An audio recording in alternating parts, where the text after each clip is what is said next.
My eyes crawl to a table. Paralyzed by pairwise tights, then attend to this heaven slice of an angel wrapped in skin. Throw dice and woes of life. Love deprived, look at her vibe. What's the meaning of life? One subjective paradise. Crystal chandeliers, focus reflected. Often bears a pit, clip, ready from ear to ear. Craving that rain in the grain, rekindle the flame. Closer she draws near, stay there. Remove your underwear, shove it somewhere over there. In paradise, we know our purpose.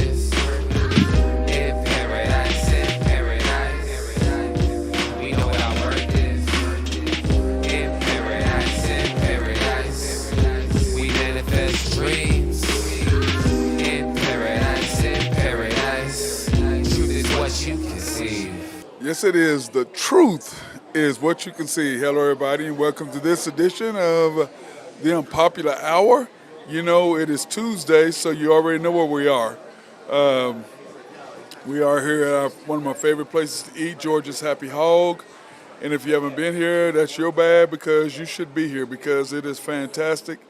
One of my favorite places to eat, located at 712 Culbertson Drive, located just east of Lincoln, right off just south of the state capitol, north of OU Medical Center. So we're here enjoying ourselves, and of course I'm got my watermelon sweet tea. Got the last of it, so I'm gonna have to savor it and let it last a little bit. They are open Mondays through Saturdays from 11 to 7. Closed on Sundays. If you have any catering or events you want them to host or to cater or to, supply food, please call them at 405-525-8111. It is fantastic. And, I run into people here all the time, and I've got these ladies that are on my case, and I told them that what we're going to start doing is every Tuesday, because they're every Tuesday just left. They're right behind. They were behind me. They just left. And so I told them, I was like, hey, look, you want me to come up with ideas? You want me to come up with stuff? Because Wednesdays, I said, is women only Wednesdays.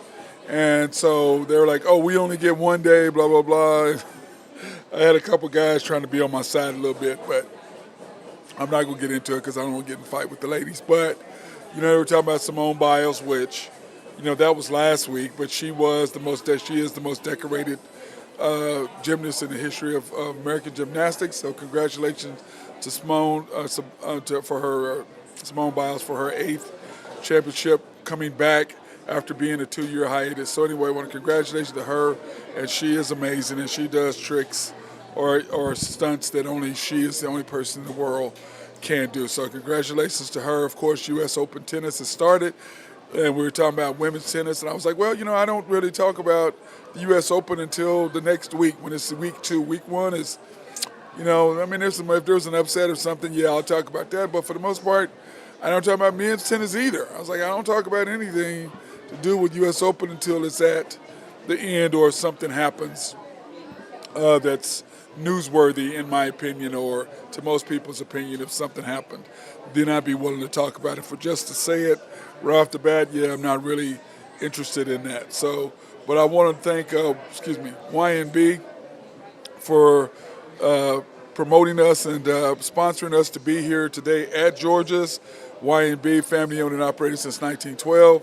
They are the bank that makes things happen. They're an equal housing lender and a member of the FDIC. And of course, they go out and they support us to be at minority, women, and black-owned businesses a couple, 2-3 times a week to promote their businesses. So we appreciate YNB for them doing that. You can also go online to pre-qualify online at www.ynbok.com.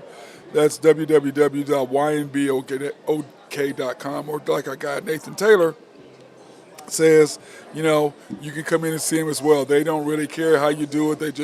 They're a personal bank, and they want to make it easy on you, whether that's you coming in to one of the 5 locations that are listed on the right-hand side of the screen, or if you're not listening, or if you're not, I guess you can't see it if you're listening.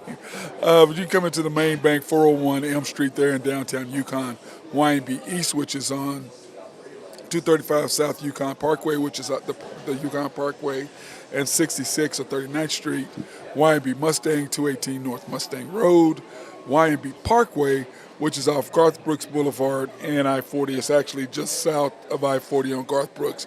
Can't miss it, right there in front of the Integris Hospital, or the bank that I always go to, Y&B Peoples, which is on 23rd between Rockwell and MacArthur. So we want to thank them for sponsoring us so that we could be here today to give notification and support Georgia's Happy Hog. So that being said, of course, everybody knows that the World Cup, oh man, I wish can't believe I didn't do this already. The World Cup, there were some good games. In fact, I watched Canada this morning and Latvia, because they had, Latvia was undefeated, Canada was undefeated, and SGA was just, Oklahoma City, you just have no idea how lucky we are that we have somebody that is of his caliber. He is just an absolute monster. But anyway, Germany and Dennis Schroeder, who used to play for the Thunder, they beat Finland, capping off their being the number one seed in their particular standings. Angola was beat by the Dominican Republic. Egypt, which is funny because we beat Egypt when I played and I won the World Championships. We won our Junior World Championship. We beat the brakes off them. I mean, we had to play zone against them, and our coach told us do not block shots and do not steal so that they could even score, because they were not very good. So congratulations to Egypt and those people over there and how they've gotten better in basketball over the last 30 or 40 years. So congratulations to them beating Mexico, Lebanon, and France. France took care of business in their particular bracket. Australia and our boy Josh Giddey went off today. He's just, man, we're going to talk about the best duos in the NBA here in just a second. Anyway, but Josh Giddey having a big day for Australia after them losing to Germany by 3 or 4 the other day. So Philippines losing to Italy 90-83. Montenegro losing to Lithuania 91-71. And then, of course, Canada 101 over Latvia 75. And that game was way, way closer than what it seemed, because Latvia kept back and got within. I believe they even took the lead once there in the third quarter, and then SGA had 8 points the first half. And he just took over the game. He just absolutely took over the game. He is just an absolute monster, and we are so lucky to have him. But anyway, he took over and brought Canada back, scoring, I think it was, 15 or 17 of their 20-something in the third quarter. He's just, he deserved to be first-team All-NBA. I'm just going to tell you that right now. And the one thing about the Thunder this year and about what the expectations are for them, you just got to understand how good they're going to be. So here in the standings right now, Dominican Republic won there, which was a surprise, beating Italy, winning their bracket over there. Let me see, what was the other one? USA, of course, we should win ours because we beat Greece, so we should win ours over in our bracket. We play today, so I'll let you know about the score about that and all that tomorrow. Lithuania, of course, winning their bracket. Germany beating their bracket, playing Australia. And then, of course, Canada winning their bracket over Latvia. And, of course, Latvia beat France. So we shall see what's going to happen when it breaks down to teams who beat what. And the people, I saw something about Nicholas Batum talking about he was afraid to go home because Canada's weak showing they're getting beat by Latvia after having a lead and blowing, and Latvia coming back and beating them. So that's just kind of interesting how the French are not used to losing. So, but anyway, I'm interested to see, and tomorrow we'll have the brackets up because everybody will be at play tomorrow. So we'll have the brackets up on who's playing who, and who the United States next round opponent is after bracket play is up after tonight. So we'll have all that stuff for you guys tomorrow. So that being said, in Thunder news, I tell you what, I'm so excited about this year. I just don't know what to tell everybody. I mean, I really am truly excited about it. And if you're not, something is wrong with you. SGA, of course, scoring 19 second half points to really put the game away late in the third quarter, fourth quarter. He barely played in the fourth quarter because he basically put the game away. During the third, he's just a beast. 27, 6, and 6. Dort, once again, did not play. Josh Giddey, 26, 5, and 11. Typical, more of a Josh Giddey, what we expect from him. Jack White, once again, non-factor, 2 points, 1 rebound. Bertans played pretty decently, 7 points, 5 rebounds, 2 assists against Canada. But what I see is, we've got, Jack White and Bertans, they're definitely role players. There's just no question about that. But SGA and Josh, 27 and 26, respectively. So, and then of course SGA barely play the fourth quarter because it was just they were up 20. It was no need for him to really go in there and take a chance on him getting hurt or anything like that because he was just an absolute beast. In NBA news, the Nuggets, which is crazy. Stan Kroenke, he owns the Nuggets, he owns the Avalanche, he owns the Rams, and I was sitting there talking to somebody, and I was like, is he arguably the most accomplished owner in sports? Because the Nuggets just won the NBA title. The Avalanche won the NHL title a couple years ago, and then the Rams have won the Super Bowl. So is he really the most accomplished NBA or owner in all of sports? Rich is all get out. He's ridiculous. I think, what is he worth, $12 billion or something stupid like that. But they're exploring the renovations there at Ball Arena where the Nuggets play. And, the Thunder are looking at building their new arena because, dude, you got to make it more of a fan experience now. You got to get these kids and more reasons for kids to want to come, especially little kids. Now, the older kids, yeah, they're into the game, but the little kids, you got to have more for them to do. And you got to have more experiences. That's why all the new arenas are adding more. If you look at baseball, it's the same thing. The new ballparks have more. Football, same thing. There's more stuff to do, and they're making it more of a fan experience than just coming to the game. You show up, you come to the game, you leave. I'm trying to get people more involved. And so anyway, they're hiring an outside firm to go by and look at other arenas and what they're doing and how they can upgrade where they are currently at.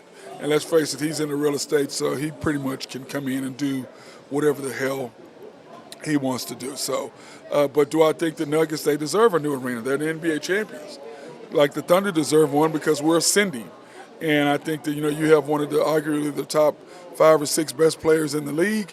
You have to accommodate him and have him a new arena, and then also accommodate him by putting pieces around him to help him play and help him be more excited about giving his all. But the thing that I know about SGA and I know about Josh, and I think that the Thunder, the reason why we won so many close games last year, which was a good thing about it, now we're battle tested. SGA knows what to do. Josh knows what to do. J-Dub knows what to do. J-Will knows what to do when they would actually play him at the end of the games. So the Thunder now know how to win games, close games. We know that we're going to have to play good perimeter defense, and we know we need to get a bucket. SGA one-on-one is going to get a bucket. You're not going to stop him. So that being said, it's going to open up the Thunder to do tons more things. And like I said, 43.5 is over under. I was talking to somebody the other day, and he thought that they would win 48. I said that they would win 50 games. To me, 50 games should be the minimum amount that they win. And if Chet is everything they think he is or want him to be, then we should be at 55 to 60 games. That's how I look at more like 58, if he is everything that they say he is. And I hope he is. I don't believe he is, but that's the difference between having a home court advantage and playing on the road, is how well Chet develops and how well Chet does and his impact on the Thunder. So, but the NBA, NFL, and UFC want to interject urgency in the DMA, which is the Digital Millennial Copyright Act, instituted by Bill Clinton when all the internet started blowing up and all this stuff started happening, to keep people from pirating their games and stuff like that. So, and what they basically wanted to do is change the language from expeditiously to instantaneously or near instantaneously. Because, I mean, you can go on and there's Fire Sticks and all that come out where you can watch all kinds of stuff, live streams free because they go in, they steal the signal. And so they're trying to cut back on that. And I don't see any issue with that. I mean, if I'm now as a consumer, yeah, I'd want to be able to get stuff free. But on the other side of that, I do understand, if I'm the NBA and I'm the NFL, UFC, and I'm selling live stream and I'm selling the rights and people are paying for it, then why should people be allowed to get it free? I understand their position, just like I understand the people who want to get stuff for free because, A, they can't afford it, or B, they want to sell it on the side. Hey, look, I got free access. You pay me whatever dollars, and I'll do this. So those are the issues with it. I have no problem with those three entities wanting to do that. And it's so funny. It's ironic that baseball and hockey are not involved in this. I think that to me it would be like, oh, why wouldn't baseball, MLB, and NHL be involved in this as well? Simply because it's got to affect them too. Obviously, clearly not on the level that it affects these other three, NBA, NFL, and UFC. But on the other side, it's still got to affect them. So I don't know why they're not involved in this lawsuit as well, because I think that's something that they should possibly look at as well. So that being said, I want to have a question of the day because I was sitting there and I was thinking about this and I saw something on this, and it was talking about the best duos in the NBA. And I was like, and it bothered me because they did not have Josh and SGA in there. And they were saying, well, honorable mention or possibly is SGA and Chet. I'm like, how the hell are you putting Chet above Josh? That's ordinary. They even had Josh and Chet because it was an under 25. And of course, SGA is 25, so he doesn't qualify. And they said if he did, it's Chet and Josh, or it would be SGA and Chet. And I'm like, Chet is not even our second best player. I don't understand the hype in trying to, make him I don't understand what the hype is with that. I just don't understand what it is with all the hype with it. I don't really get it. I don't understand it. I mean, our second best player is Josh Giddey, and 2A is J-Dub. If anybody's watched them play. Now, Chet is going to be a nice little addition to the team, but if you think we're going to win with Chet being the second best player, you're high. I don't understand why they're trying to make the Thunder be something that the Thunder is not. I don't want the Thunder to be that. I want the Thunder to be exactly what we are. And that is a team that has beasts, a team that has the opportunity to really do something in the NBA and make a noise this year as we should have last year. And for them to be able to sit there and say that Chet and Josh are the two best players under 25, I'm like, and Chet is it, or you remove Josh and put Chet. I don't understand the Chet fascination.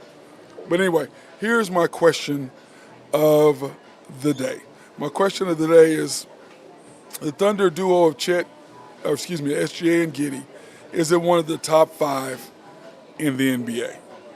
The duo of SGA and Giddey, not SGA and Chet, but the or would be, to me, SGA and J-Dub. Okay? Is that one of the top 5 in the NBA? That is our question of the day, and we're going to come back and answer that question in a minute. But first of all, we're going to take this opportunity to thank our sponsors, Collaborative Logic, to keep us up and running. I appreciate them. I need to go in and see those guys because I need some storage move. I do not have enough storage today. But anyway, Collaborative Logic, if you have any needs for computers, software to be written, or anything like that, they are the people to call. Also, if you have a network, if you want to, grow, your business is growing and you need a network, or you need yours upgraded, or you need yours fixed on because the people taking care of it aren't doing a good job, holler at our guys in Russell Williford there at Collaborative Logic. SRB, if you have any engineering, surveying, or planning, They love to be behind the scenes. Contact my guy Mark Long over at SRB. They'll make sure that anything you're building will be up and running, floodplains will be correct, and there won't be any issues with your building or your complex or whatever it is that you're doing. Oak Grove Trucking and my guy Jose Fierro. What's up, brother? I'm wearing your hat today. Oak Grove Trucking hat today. If you have any needs for rocks or dirt to be moved, he is the man for that. Holler at my boy right now. I know he's busy out doing that road work, the construction work they've got going on out there. So he is doing that. So I'm happy and proud of my guy over there. Greg and Max Nafee at NAFCO. Holler at them. YNB, family owned and operated since 1912. They are the bank that makes things happen. They're an equal housing lender. They are a member of the FDIC. And they are our sponsor for us to go out and support women, minority, and black-owned businesses in the Oklahoma City area and in Tulsa, too. Except I need to ask Randy. Randy and you and Carolyn, will y'all text me about that? Because when I go to Tulsa and I'm doing doing remotes up there, and then also I'm going to be at we're trying to go in, I'm just waiting for my last verification of doing it at the Greenwood Rising Museum.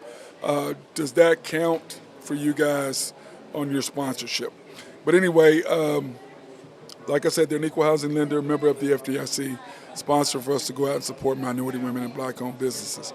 You can pre-qualify online at www.ynbok.com. That's www.ynbok.com. Or you can go in and see them at the main bank, 401 Elm, downtown Yukon, YNB East, which is on 235 Yukon Parkway, which is the Parkway, and 39th Street, or US 66, however you want to look at it. YNB Mustang, 218 North Mustang Road. They're in Mustang, Oklahoma. YNB Parkway, which is off Garth Brooks and I-40. It's actually just south of I-40, right there on Garth Brooks, right in front of Integris. And then, of course, the bank I always go to, YNB Peoples, which is on 23rd and between MacArthur and Rockwell. So you can go into those bank locations, or you can talk to my guys DT Construction and Consulting, my guy Drew Hinthorn of HuskerDrewPicks.com. By the way, he has been on fire lately with his picks.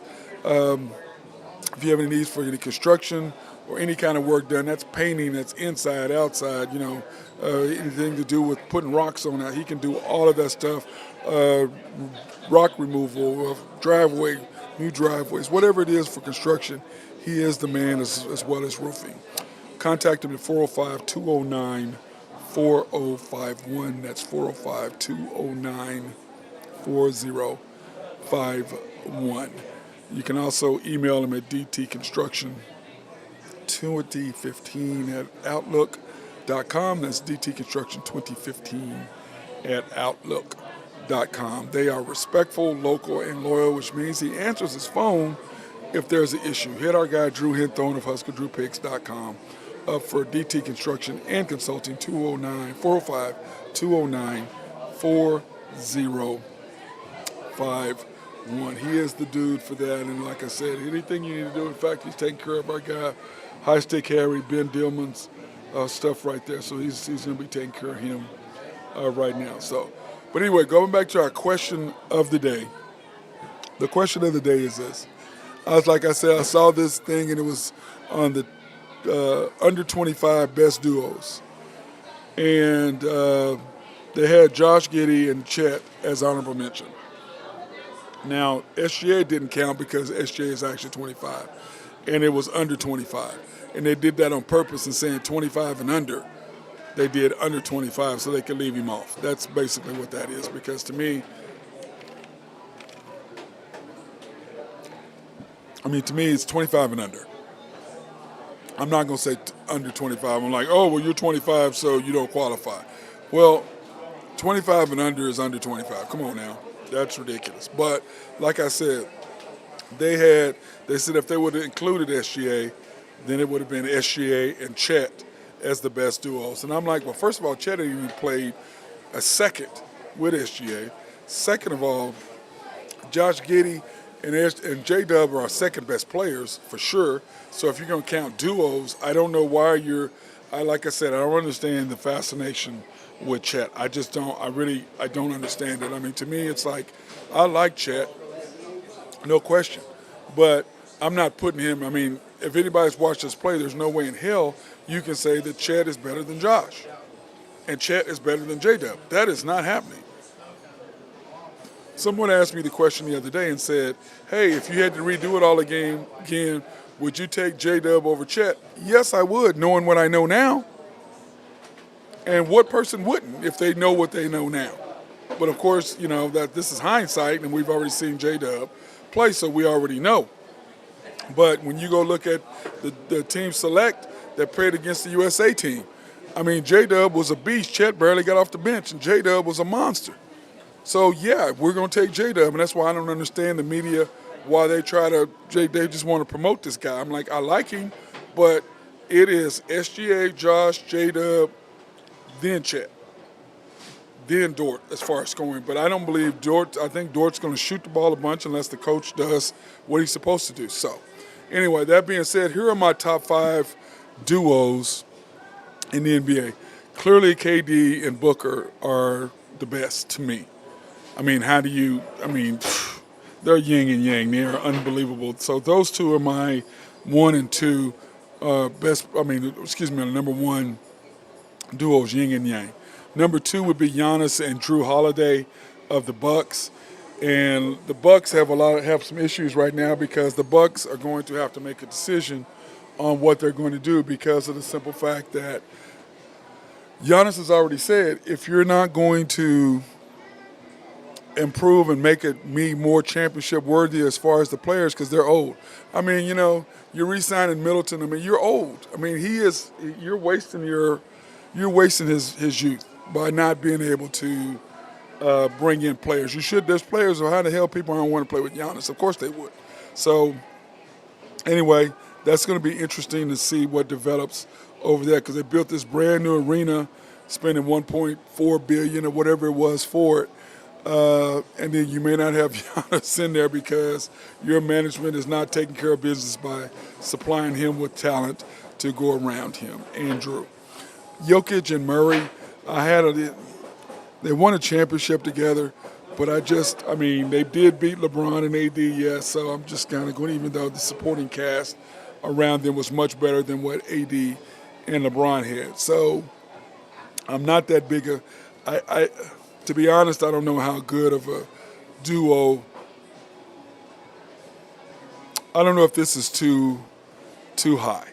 I think they should. And that's why I was going to talk to my guy Drew about this today and Nathan, but they can't make it. So it's just my opinion. I don't have any pushback on those two.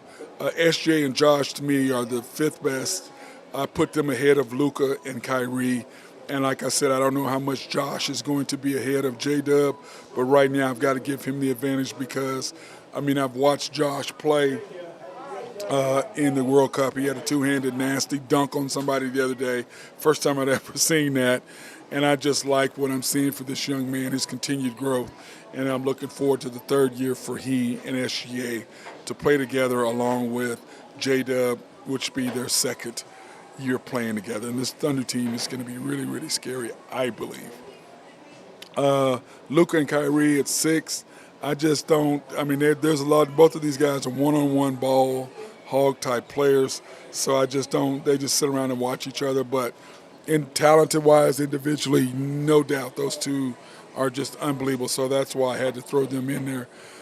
Jason Tatum and Jaylen Brown, I have them here at 7. I like them, but like I said, they've been shopping Jaylen Brown for a while. And yes, they're both talented, but neither one of them can seem to get it done when it counts down the stretch. So I've still got to put them in there simply because they win a lot of games and they are really, really great together. I would have put Embiid and Harden higher, but James clearly does not want to be there. So even though he led the league in assists last year, Embiid was the MVP. You still got to give the respect and put them together as a tandem, no doubt. But like I said, I don't know how great this is, how accurate this is going to be simply because who the hell knows how long Harden is actually going to be playing. You know what I'm saying, for them, because he clearly wants out. He and Daryl Morey have still not buried the hatchet. It seems like that Harden wants to bury the hatchet in his head, is what it seems like. And then, of course, 9 is Kawhi and PG. When they are both healthy, these guys are just, they're lethal scorers. Defensively, neither one of them are as quite what they were 5 years ago.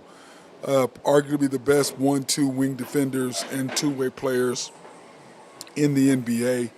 But neither one of them can stay healthy. So, but just on supreme talent and the abilities, I still say that you have to throw them in the top 10 simply because of what they bring to the table, and you've got to appreciate where they're at. I mean, you just got to. There's no way you can deny how great these two guys are, and they're definitely a top 10. Whereas before, you know, when they were 5 years ago, I would say they were number 1 as far as duos. Number 10, Ja and Desmond Bain there for the Grizzlies.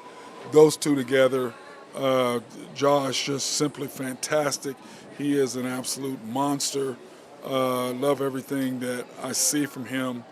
But on the other side of that, you still have got to realize he's going to be missing those first 25 games. So, but, you know, them together still are a dynamic duo. And, you know, Brooks is playing he's gone now, and I watched him play in the Canadian game, and like he picked up a stupid foul, and I'm just like, and the coach pulls him out immediately, and I'm like, you know, man, you know, Houston gave him all that money, and to me, he has not changed. I mean, he's just a guy who's, you know, they paid him a lot of money, and it's just, I mean, he's an average player that, you know, has made his mark, and he's not quite, oh, God, what's my man's name? I can't even think of his name. That pisses me off. But anyway, I'll think of it in a minute. But anyway, and I don't have number 10 is, God, what is his name now? Oh, my God, I can't believe I can't think of his name. He wears me out for Golden State. I can't even think of his name now. That is just sad. And then 10A would be Donovan Mitchell and Darius Garland for the Cleveland Cavaliers. So that would be, here's my 10. Those two together are arguably two of the best guards. We're talking about just going to get buckets.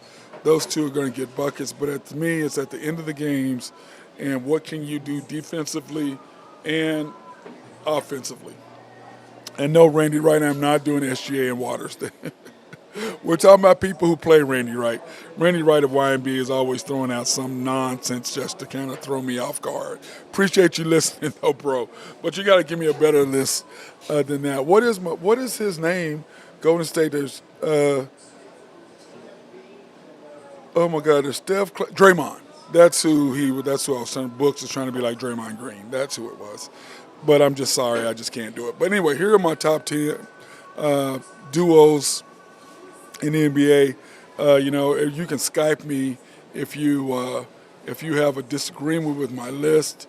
Please go ahead. You can Skype me and give me your opinion on it at 405-551-8300, or you can text me there if you're watching this on Facebook or listening to it on Facebook. You can go in and you can text me, leave me a message or comment on Facebook, or you can text at 405-551-8300 and it will pop up and I can answer it here on air. But anyway, that was my top 5 list of players.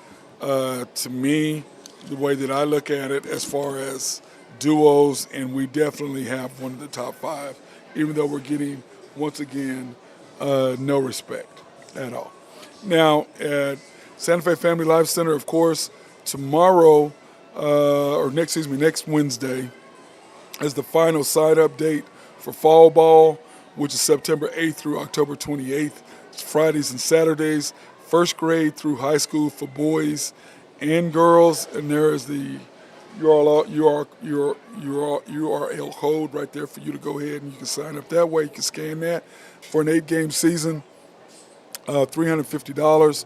Or you can contact Gary Vick at Gary@sfflc.com, Brandon Jackson at sfflc.com, or you can call Gary directly at 405-476-5072 and sign up. Only $350, 8-game season, first grade through high school, boys and girls. In high school, really, is probably ninth grade, because if you're any good, you're not going to be playing in the fall because you're going to be playing basketball on the league, on the team. And so, but anyway, September 8th through October 28th is the league. Remember, Santa Fe is located at 6300 North Santa Fe. You can call them at 405-840-1817. Memberships start at $34.99, or you can sign up at www.sfflc. And then, of course, the 21st is the JFK Community Service Award, which is a fun community service event. We have the 3 award winners. They're going to be there. All the money, of course, benefits the Santa Fe Family Life Center, goes to our adaptive sports programs and other things that we have going on there for kids. But it's a great event, and you can go to www.sflc and pull up more information on the John F. Kennedy Awards. If you want to donate or you want to buy a table, by all means, go ahead and do that. We'd love to have you sign up. That would be fantastic. If you could do that, we would not be upset at all about that. And speaking of my guy, Drew Henthorn, I mean, he was on fire last night, even though his boy, Russell Acuna was attacked by 2 fans last night. Drew sent me a text. I'm like, what the hell was that all about? Can I believe these fans came out of the stands? What the hell is wrong with the Colorado Rockies security people? I mean, come on, guys. You let somebody come out of the stands, coming after somebody? I mean, what the hell is that all about? But anyway, here are the Drew Henthorn Husker Drew picks for today. He did really well. He's, over 60-something, 70% the last week.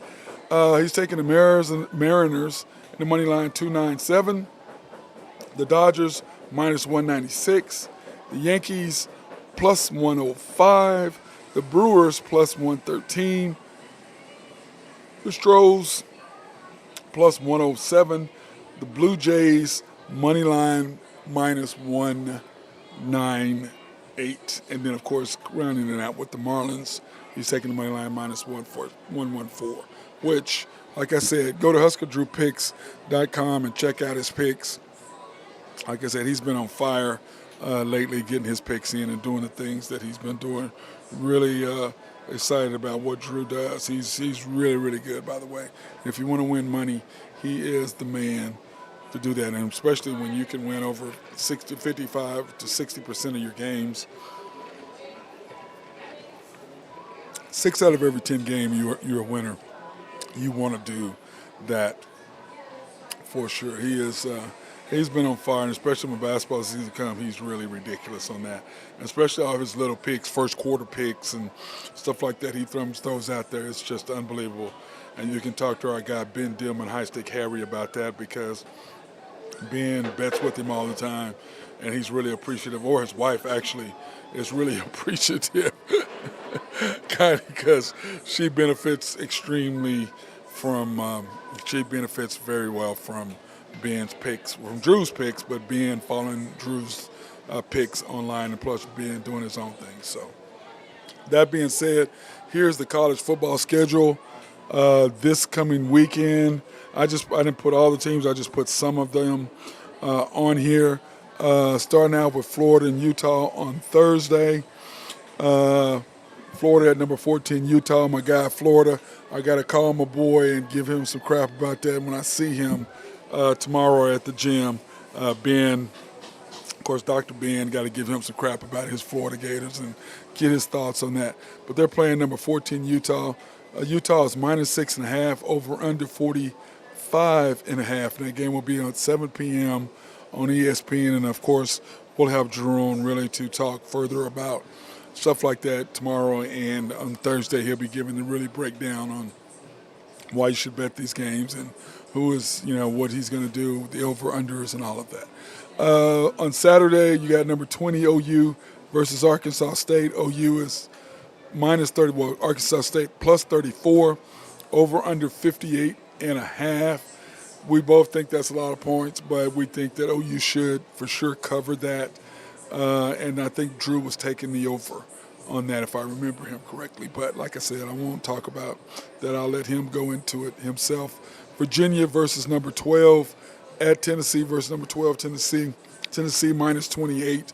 Virginia is usually a really good football team, but playing at Tennessee, I don't know. Hendon Hooker's gone.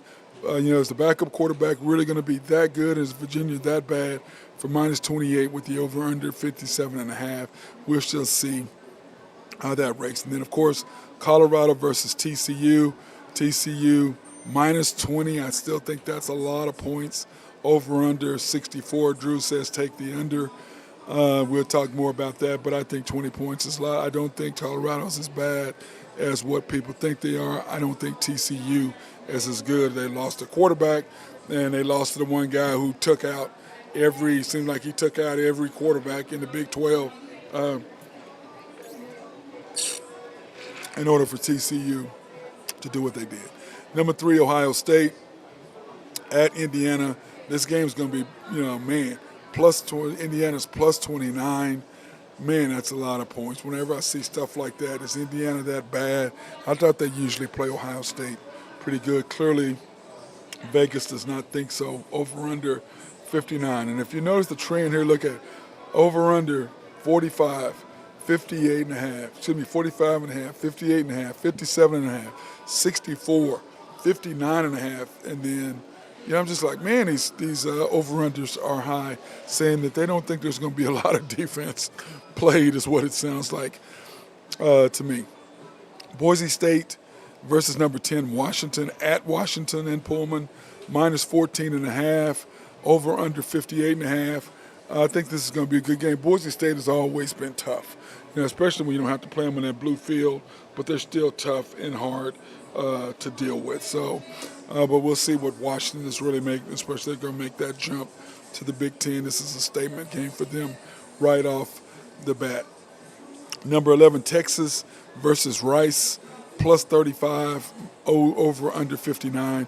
And so we'll see. And you notice I put OU and Texas in this. I really didn't add them to the Big 12 schedule, which I'll just pull up here in a minute. It's coming up. I did not add because to me they're not Big 12 anymore. They're SEC. That's the way I look at it. But I did put TCU and Colorado in here simply because this is a national game and it is the first game and everybody will be watching. So that's why I stuck that game in there, okay? That's why I stuck them, but the rest of the games. But I had to put OU in somewhere else. And then, of course, Nevada versus SC. Caleb Williams made a huge statement last week. So we'll see if he is going to continue to be the Heisman Trophy winner, the first one since Archie Griffith to win 2 Heismans in a row. We shall see how that's going to work out. But, he's already doing Wendy's commercial, National Wendy commercial. And by the way, my boy Mike Deaver was telling me about that.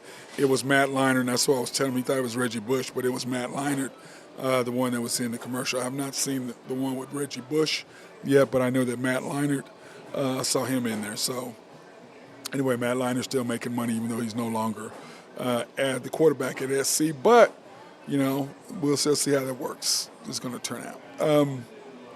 Nevada, like I said, SC, that's going to be interesting. Then, of course, West Virginia, another Big 12 team. I stuck them in there simply because they're playing a national televised game against Penn State. Penn State minus 20.5, over/under 50.5. And I agree with Drew. I think that West Virginia is going to be better than what people think they are. To me, this is a lot of disrespect to West Virginia, saying that they can go to Happy Valley and just get spanked by 3 touchdowns. I just don't see. I think West Virginia is a better team than that, but we shall see how that plays out.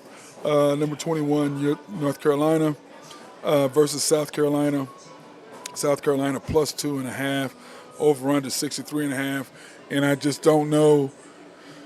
I think this line should change. I don't know how well these North Carolina kids are going to bounce back after the shooting on campus. I mean, that's got to affect them at some point, at some kind of way, when some professor gets killed on campus and somebody has a gun. That to me, that has to that has to affect them, these young men, in some kind of way. So when you look at North Carolina being favored by -2.5, I just don't know about that game. I mean, I don't know if they should even. I mean, I'm sure they're going to play, but that's got to affect them in some kind of way. To me, I don't know how you bounce back from something like that. That is just crazy to me. And this gun stuff is just getting out of hand. And the last thing I want to see is DeSantis, like I saw him on there. Like, get your butt off there. I don't want to see him. I don't like the guy. I don't like what he stands for. And I definitely don't want to see him when it comes to sports and guns and how people are, Jacksonville getting killed because you can, in the state of Florida, you just go and buy a gun. I'm sorry.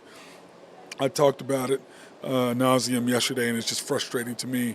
I'm not a gun guy, but there are other people that I know that are gun people that are mentally correct, stable gun people all agree that you don't need a gun. If you can't wait for a couple days to get a gun so you can be cleared, then you probably shouldn't have one. And I just don't understand these people in NRA saying, oh, anybody should go buy a gun. Why? People are dying left and right. And, now I do agree that guns don't kill people, people kill people. But at least make it a little difficult for them to go out and buy one legally. Make them go out and they go out and buy one illegally tomorrow. Anybody can go find a gun. If you want to go buy a gun, you can go buy a gun. If I want to go buy a gun illegally, I'm sure I can make some phone calls and go get a damn gun illegally if I wanted one. Now, I'm not a gun person, so, my view may be a little skewed because of the fact I'm not a gun person. And I just, after the tragedy at Booker T, somebody had a gun. After what happened at Choctaw, after what happened in North Carolina, you can just go on and on and on and on and on with all the gun violence, and these people still don't want to make it difficult for people to buy guns. How many of our kids have to die before it's okay? And it's, to me, these people, until one of their kids gets killed, one of these gun people, until one of their kids get killed, or until somebody comes into their school, their kid's school with a gun, is not going to affect them whatsoever. And that's the only thing that's going to change is one of these people who said that for somebody to have something to happen, I don't want anything to happen to their kids, but I'm saying for somebody's kid, somebody breaking their kid's school and has a gun. Now that will change their mind because it'll hit home. But for those people sitting there don't care, or their grandkids, until something like that happens, these people are not going to care. LSU at Florida State on Sunday. Of course, we will not be having NFL until the following week. So, of course, college football is going to take advantage of it. And what a game this is in prime time. Number 5, LSU versus number 8, Florida State. Florida State plus 2.5. I mean, man. And LSU has got a lot to prove to, like, say, that last year was not a fluke. So we'll still see how that turns out. Over under 58.5, and like I said, nobody thinks somebody's going to stop anybody. Everybody thinks people are going to score. And I think somebody's got to stop somebody. I mean, you just can't run up and down the field and score, even though I think that's what the Vegas odds people are saying, that people are just going to run up and down the field and score points. 6:30 on ABC. I'm sure I'll be watching that simply because I'm not going to have anything else to do, A, and B, it's Sunday evening. And nothing like a good college football game to get you through the week. That's kind of how I look at it. I'm excited about that, to see what's going to happen. Then, of course, in NFL news, man, we got some NFL news. Coach, running back. In fact, I need to go back and check. Or Randy Wright, can you check for me to see? It's because the deadline, it hasn't passed yet. It's not 3 o'clock. So it has not passed yet. But anyway, the Colts have 3 p.m.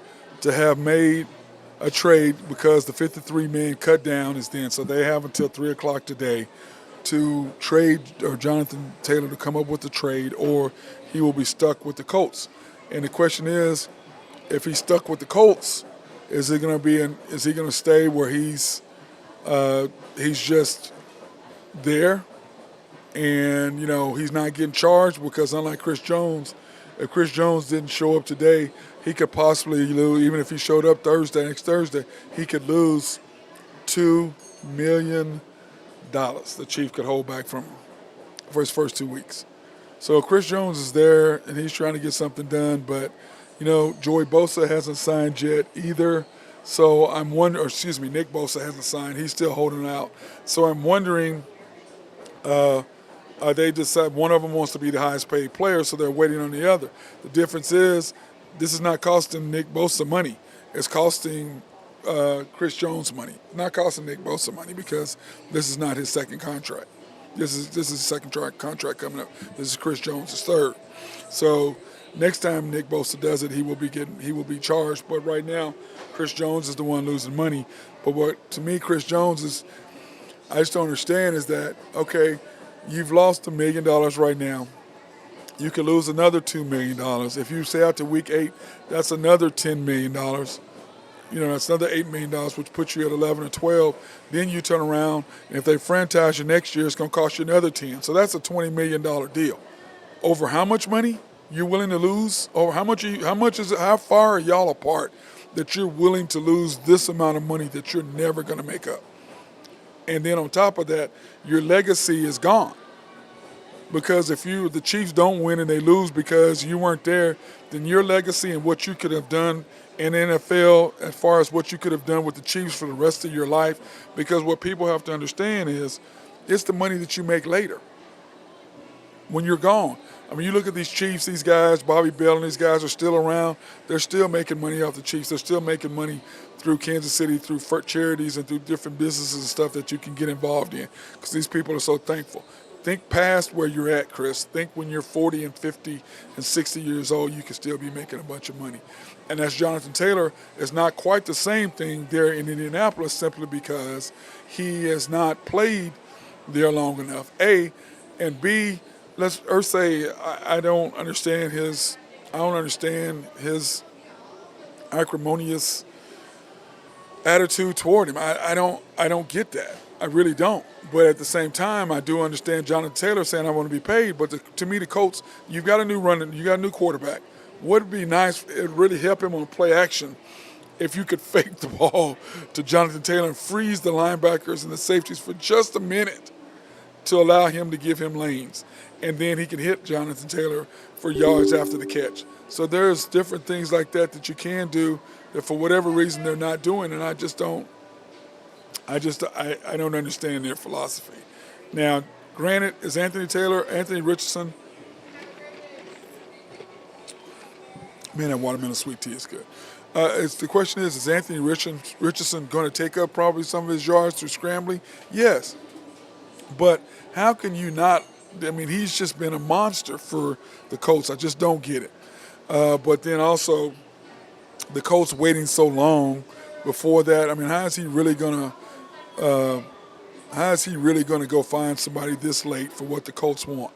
But I will say this: Miami did do a contract restructure to add additional $3 million to their cap so that they could possibly sign a Jonathan Taylor. Now, if Jonathan Taylor shows up, and I won't know this until we're off the air today, and we'll talk about it tomorrow if he does, or whether he's going to do a hold-in, which is what I was trying to think of a minute ago. If he's going to do a hold-in, which means he's on the team but he ain't playing, and they can't not pay him because he'll be there. So anyway, we shall see how that turns out. But to me, the Colts, that's why it's like so funny. Some of these teams are the teams. This is why they're the teams they are. You look at the Cincinnati Bengals. Joe Burrow has not signed his extension yet. Why is that?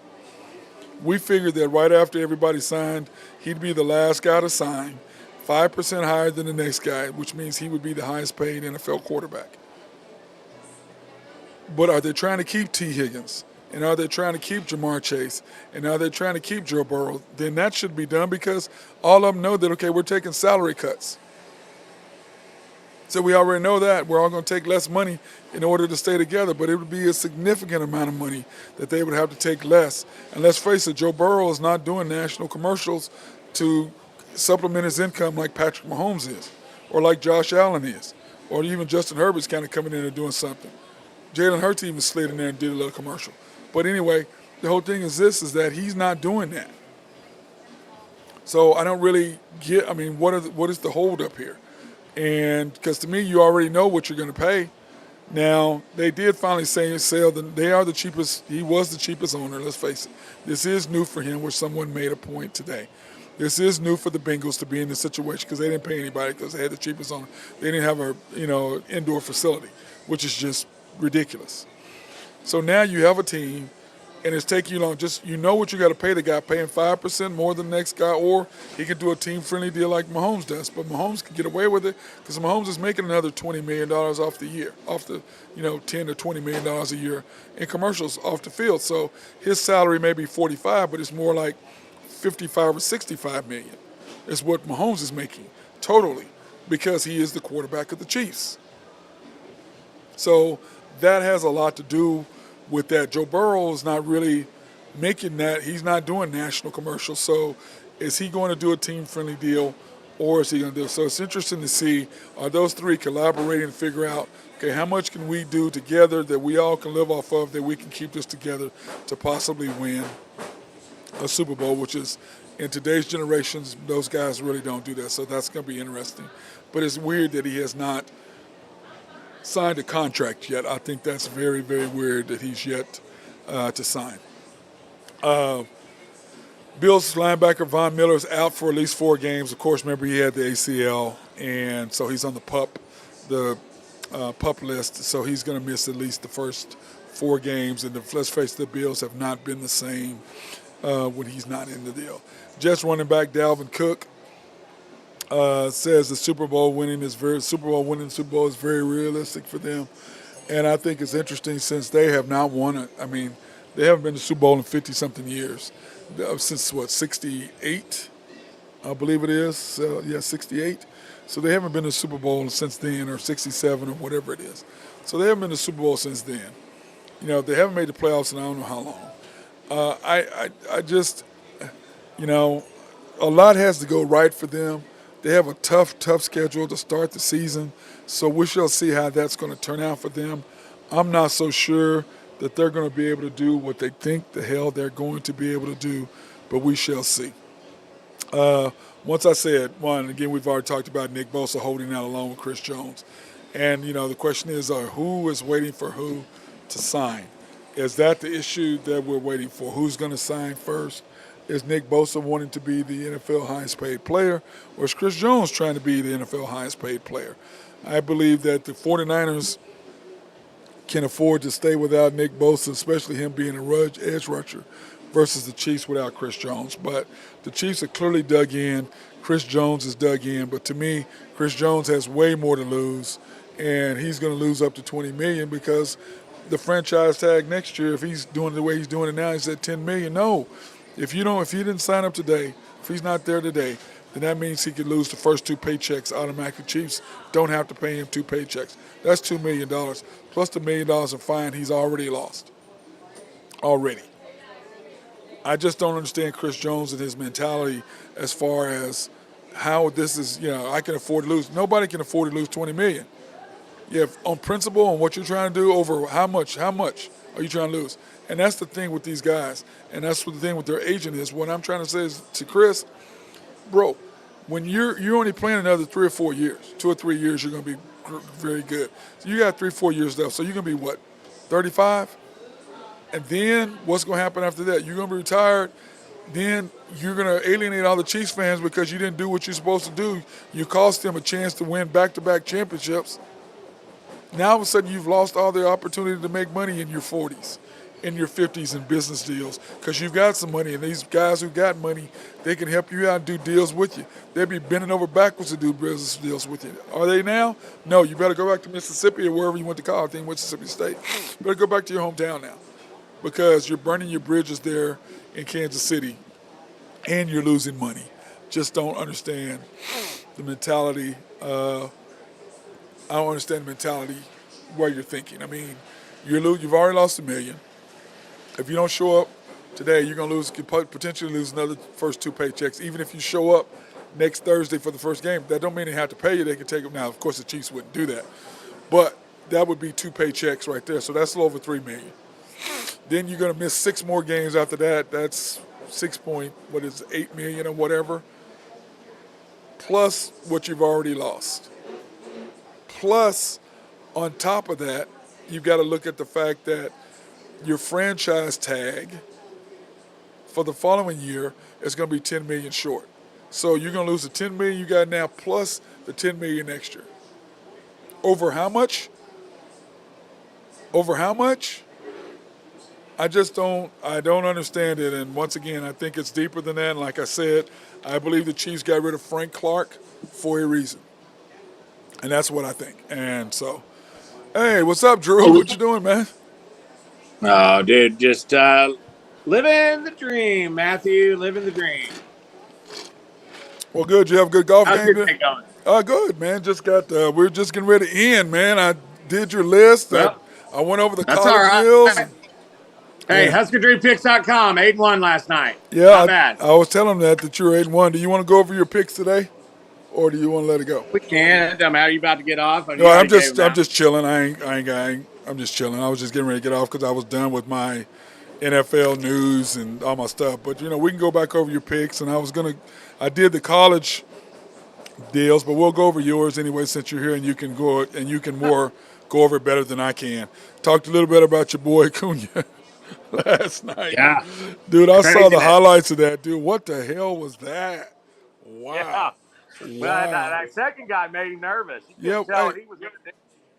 hey, Drew. When he fell back, I was like, did he hurt him? When he fell Yeah, on his it looked back? like he was trying to get away from him, and then they panned away as they got the crap beat out of him by the They did beat security. you see the guy they had him picked up. He was kicking. I'm like, what is wrong Yeah, with you, dude? Unbelievable, Colorado, man. unbelievable. Anyway, you have the Mariners today minus 295. Yeah, Mariners are, again. We talked about them yesterday. They're kind of on a roll right now. They're a good young team, and that's a tough place to play.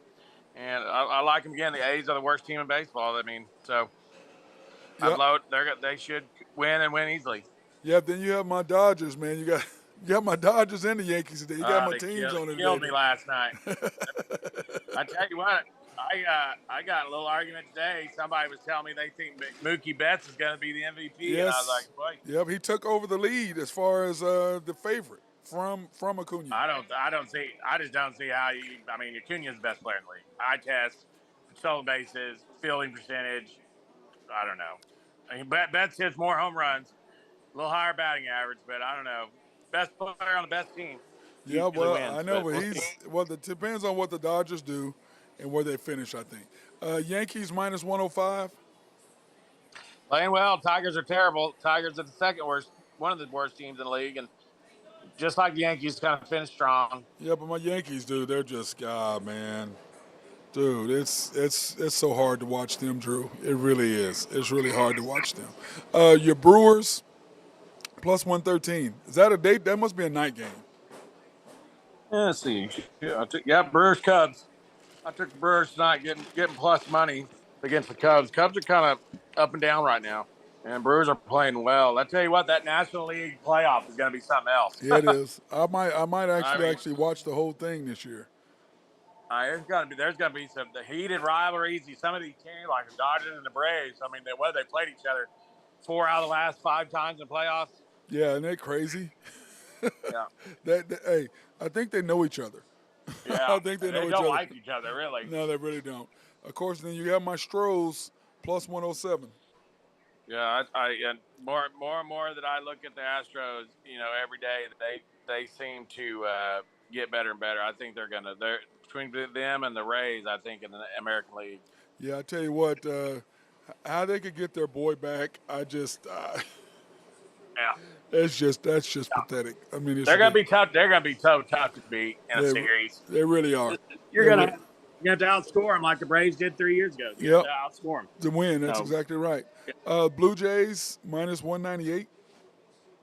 we're talking. I mean, Nationals are terrible. They're folding up shop. And last night because I was winning so many games, that's when you channel surf and you want to see all the games you're winning. And so I I was just listening to some of the other announcers talk and about some of these teams that are bad, and all of them are bringing up young kids. All of them are letting guys start that haven't started all year. I mean, it's already started. Some of these teams are so far out that they can't even, they don't have a chance. Yeah, isn't that crazy? So Then, of course, those Marlins are If you closing it out. Fortunately, for guys like us that have been watching it all year, we know with these teams that are good. Yeah, We've been you betting do. on them. So Yeah, that's true. And then, of course, the Marlins minus 114. yeah, and Marlins are they're in the we talked about it yesterday. These teams that are in the thick of those wild card races, the Marlins, Cubs, the Giants, the Rangers, teams like that. Those are teams that are hungry and they're winning. So, and if they play in these teams that aren't very good, those are the teams I like. So, to make a long story short, I like the Marlins tonight. Yeah. Well, I went over my college football schedule and I said, I gave the over-unders on some games, which, of course, we'll get more into it on Thursday and Friday. Yeah. But Thursday, the Florida versus Utah, man, 6.5. Well, is the Utah quarterback playing or not? So that's what I'm saying. We won't know really until this was today's. He's not. They're not a 6-point favorite. No, they're not. But we won't know that until we'll know Thursday. You know that. We'll be able to pick this up. But this is just right now, Drew. I can tell you that I've already leaned Florida in that game, getting some house money there. If they go up to a touchdown or a 6.5, nice, a nice number to have. Yep, it is. I thought you'd like that. Then, of course, I put OU and Texas in the college football schedule because they're not in the Big 12, and we have a Big 12 schedule that we had talked about. And by the way, I fixed the Kansas game. OU minus 34 over Arkansas State, over under 50. I like and that's a lot of points, isn't it? I like it though. Arkansas State's so bad. OU should just say. The only thing you got to worry about there is that getting a backdoor cover. But if they're giving up points to Arkansas State, they got some issues. Yeah, they do. That should be a 59-10, 52-7, 50, 65, 20, something like that. They should really put a lot of points on them. They should be able to do what they want on offense. You would think, huh? Virginia. I mean, if they don't, they got some issues. If they go down there and score 30 points Saturday morning against Arkansas State, beat them 28-10 or something like that, you're going to have some grumblings in Norman. They better fix it the following week. I can tell you that for that first home game. Right now, the most popular player in the whole stadium is going to be the backup quarterback. So that's not a good thing when you're trying to rebound. You got people calling for Danny White. Yeah, you do. Virginia versus number 12 Tennessee, minus 28. Give me all that Tennessee money. Virginia's in trouble, dude. They're in a bad spot. They had the kid die. The kid died, coming back from the picnic. Yep. They're in some bad ways down there. They're about to walk into a grindhouse at Tennessee. Well, but see, they lost Hendon Hooker. The question is, the backup quarterback, what's he going to do? That's the question. He's legit, too. Is he? Yeah, he's legit. Yeah, he's a good player. Yeah, I was going. And they're going to air, and that offense, they're going to air it out. They're going to try to run it up. Oh, they're going to throw some points there. Plus, they need to with the playoffs this year. This is the last year of the. You basically got to beat the brakes off people to make it in. To get in the playoff, and with an SEC, it's very possible they're going to have 1 or 2 losses. Yep, you're going to have to. They need to throttle. They're going to throttle these early teams. You watch. Yep. And that's a good Power 5 win, even though it's against Virginia. It's still a Power 5 conference. So. Yep. And then Colorado versus number 17 TCU, minus 20.5. I know we disagree on this, but I don't like Colorado in this spot. Not just because I hate Colorado, but an opener against a TCU team that lost their starting quarterback. That the guy who hurt. But you got to remember that their quarterback was their starter last year until he got hurt. He was the first 4 games of the year. He was their starter. Yeah, over what's his name? Yeah, over the All-American and freaking Heisman Trophy. A candidate, which was a joke.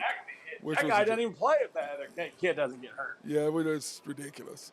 Number 3, Ohio State versus Indiana. Dude, plus 29.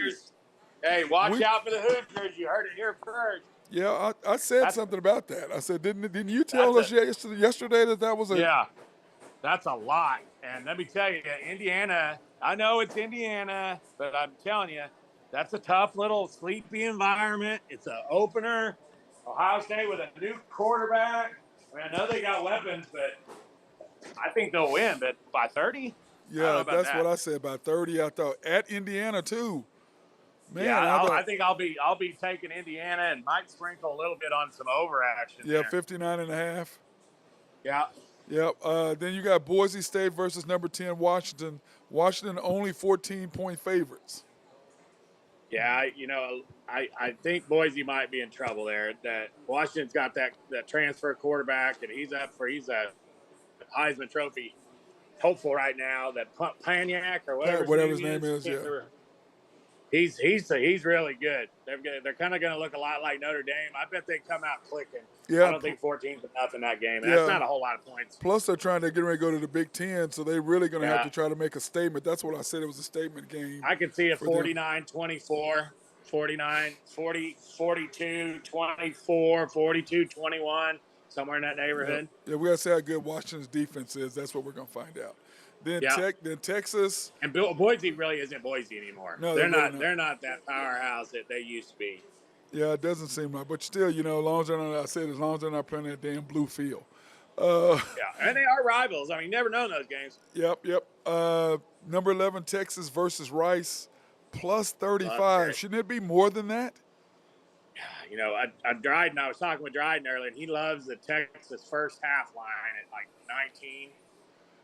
He just thinks that Texas doesn't let him sneak in the back door, and that he thinks they'll throttle him early. He's like, but that 35, 36, 37, that's a lot of points. That's a lot of points, Drew. Rice is so bad, but boy, I tell you, I kind of a look-ahead game, too, for Texas with Alabama coming up. I like them. If they get up, they may pull their starters and rest them for the next week. They know that they don't want anybody getting hurt. It's just a big, big line in that game. Yeah, it is. Nevada versus number 6 USC, minus 38. Over under 66. I think I like USC again. Dude, I mean, who the hell is that wide receiver? What's his name? DBGB. What that guy? I'm like, where the hell did this guy come from?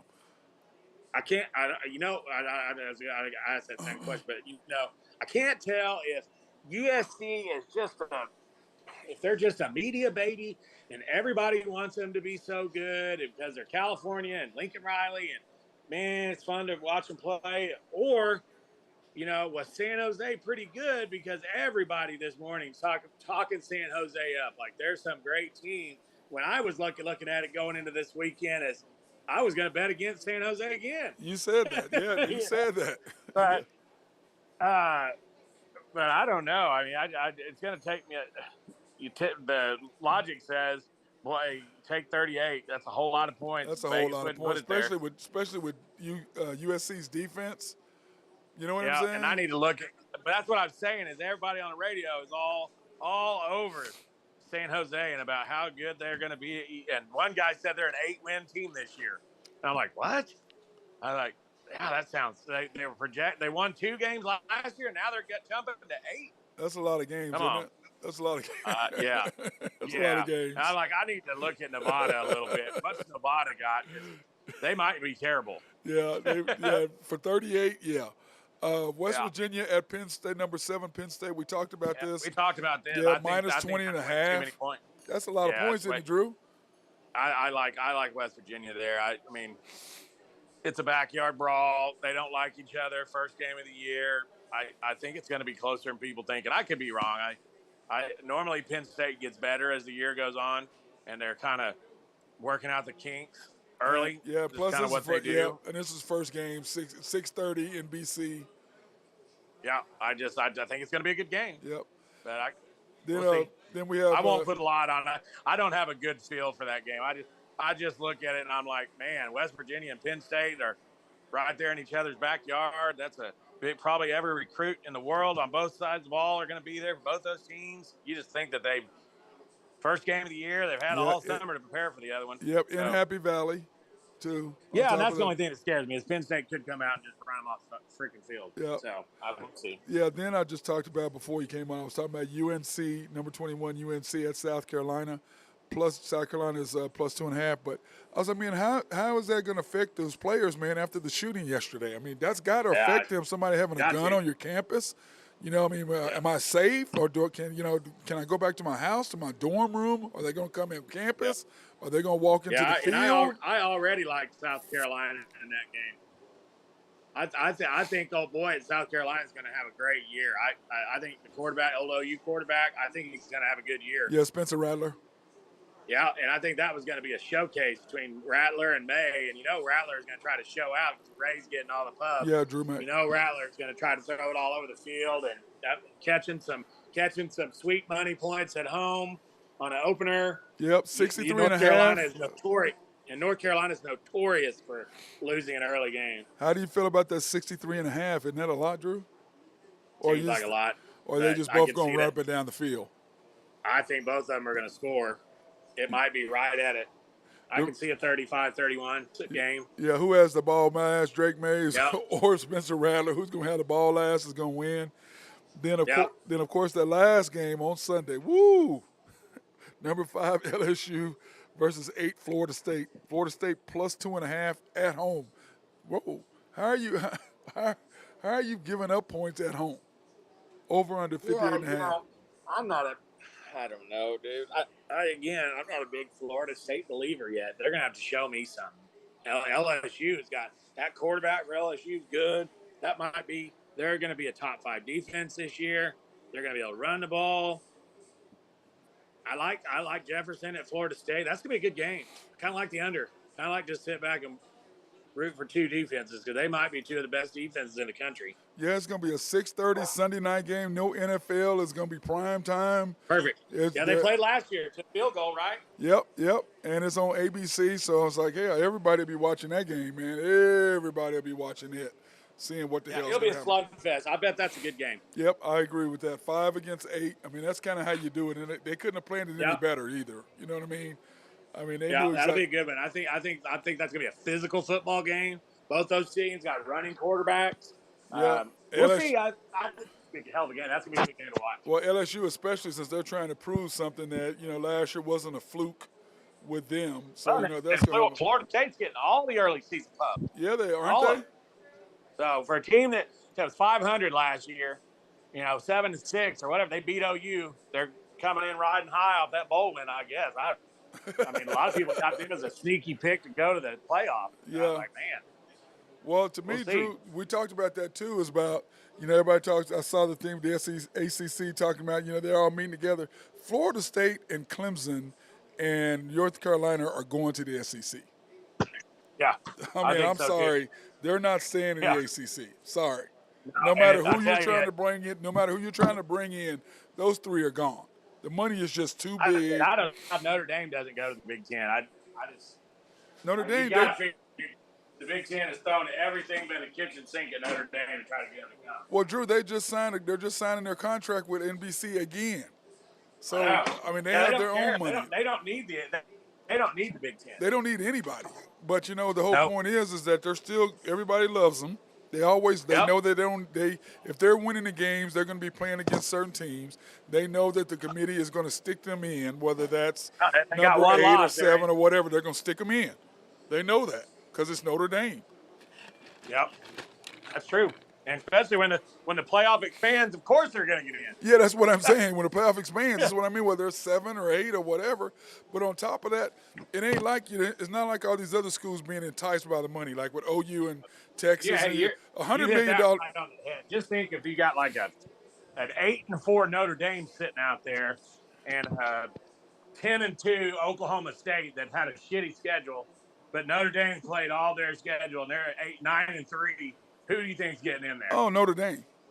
Yeah, Notre Dame. They know it. They don't have to join the conference. They're don't. Like, we'll sit here at 9-3, and boy, if we beat USC or pull off an upset against, Florida State or Michigan, USC, or USC, whatever. Yeah, no doubt.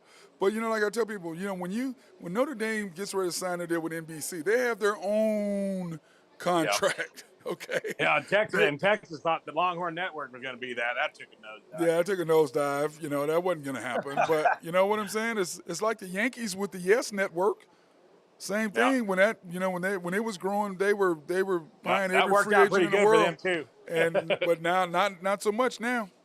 No, not with the MLB ticket and network and Apple picking up games of the week and stuff like that. That hurt them. That killed them. Yeah, but they made a lot of money for a long time now, Yeah, so they Yankees can't aren't really. hurting. Yankees aren't hurting money. Steinbrenner said the Steinbrenners are okay, Yeah, I think and they'll be all and they're right. still building ships, aren't they? Yeah. Hey, well, I was gonna tell you.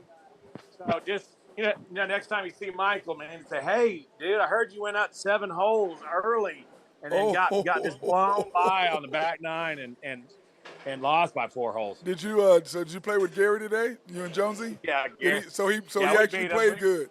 We beat him by 4.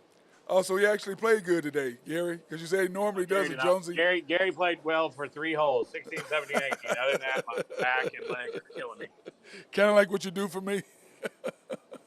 A lot like that. Tired of carrying us. Hey, bro. Hey, at least I have some Advil for you after the round for you to take for your back, man. But yeah, tomorrow will be good. I'll get some numbers dialed in. Yeah, because Thursday, Friday. Yep. Hey, are you going to do a separate one like we did last year where you did? Yeah, Thursday what I'll do is what I'll probably do, we need to talk about that, but what I'd like to do is, give out some here and then put some exclusively on the page, and we'll figure out how we want to do that. Well, because usually last year what you did is I had Drew's weekend picks. So Fridays, Fridays you had a Friday pick, and then you had Saturday and Sunday's pick, especially we can do like a Super 7 in college, and then give 4 picks in the pros, and then we'll come back and do a Monday night game. Yeah, or something like that. We can do that. Well, plus I'm gonna talk to you about doing something else too with that when it's coming to the concern. But anyway, brother, I appreciate you. Yep, HuskerDoPicks.com. Go Big Red. Well, 48 hours. Here we go. We can lose that Big Red nonsense, okay? But I keep saying that. Hey, by the way, don't think I didn't notice you didn't talk about the Cornhuskers. I guess you knew where that pick was landing. Oh, you caught me on that, did you? That's so funny. When I did that, I did that on purpose. Nebraska. Hey, I did that. I do like Nebraska plus the 8 points, but I'm not real confident that they're going to win that. Hey, Drew, that's a tough. Yeah. Hey, they're in my deal. I just didn't put them in there on purpose. I just didn't. That's copied a tough and pasted. opener out there for folks listening out there. I mean, 8's a lot for a Minnesota team that's challenged offensively, but I wouldn't. I don't know that I would take Nebraska on the money line. I would take the 8 points. Hey, I'm gonna put them on for the weekend, bro. I really am. I just did that on purpose to see if you're gonna say something today. That's why I did it on purpose. Hey, you caught me on that. That's funny. I was wondering if you were going to catch me. You caught me. Oh, man, That's funny. All right, buddy. All right, bro, I appreciate it. That was Drew Hinthorn, HuskerDrewPicks.com, doing his thing. Appreciate my boy. And I want to thank Georgia's Happy Hog. Of course, we are here at one of my favorite places to eat, Georgia's, located 712 Culberson Drive. You can call for information, 405-525-811. They're open Monday through Saturday from 11 to 7, and of course, it's brought to you by YNB, family owned and operated since 1912. They are the bank that makes things happen. They're an equal housing lender and a member of the FDIC, and the sponsor for us to be here at Georgia's Happy Hog. So we appreciate them and their sponsorship for us to be there. That being said, everybody have a fantastic